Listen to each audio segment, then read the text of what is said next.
Ok, tenemos dos rectas paralelas y una transversal. Ahí se van a formar 8 ángulos.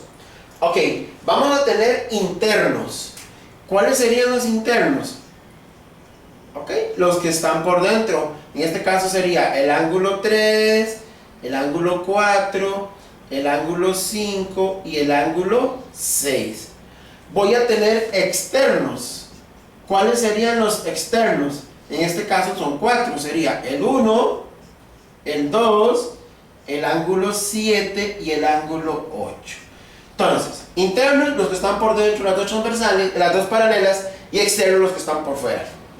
Ok, voy a tener ángulos alternos internos. Ok, ¿cuáles serían esos? El 3 y el 6. Y por otro lado tengo 4 y 5. ¿Qué pasa con esos ángulos?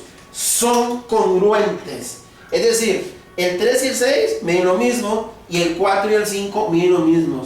Son congruentes. ¿Ok? Y también voy a tener ángulos alternos externos. ¿Y quiénes serían esos? Ok, sería 1 y 8. 2 y 7. Ok, y ellos también son congruentes, es decir, son iguales. Es decir, que si 1 es igual a 8 y 7 es igual a 2. Ok, esos serían los ángulos internos, los externos y los ángulos alternos internos y ángulos alternos externos. Por ahí también vamos a encontrar los ángulos conjugados. ¿Cuáles serían los conjugados? Ok, los conjugados son aquellos que se encuentran al mismo lado de la secante, ¿verdad? Pero hay internos y hay externos. Por ejemplo, al mismo lado de la secante, ¿cuáles podrían ser los primeros conjugados? Vamos, conjugados internos. Tendría 3 y 5. Y por el otro lado, 4 y 6. Esos ángulos son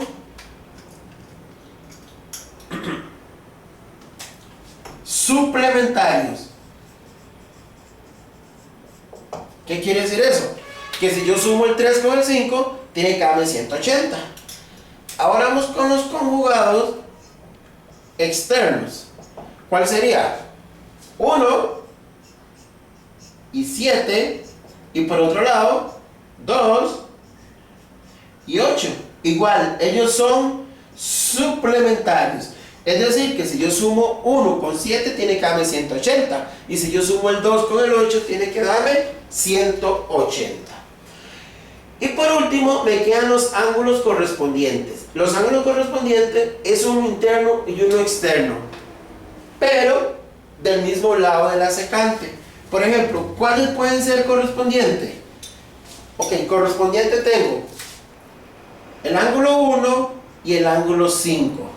Otro, el ángulo 2 con el ángulo 6. El ángulo 3 con el ángulo 7. El ángulo 4 con el ángulo 8. Ok, ellos son correspondientes y son como congruentes. Ellos son congruentes. ¿Qué quiere decir eso? Que el ángulo 1 mide igual al ángulo 5, el ángulo 3 mide igual al ángulo 7, el ángulo 2 mide igual al ángulo 6 y el ángulo 4 mide igual al ángulo 8.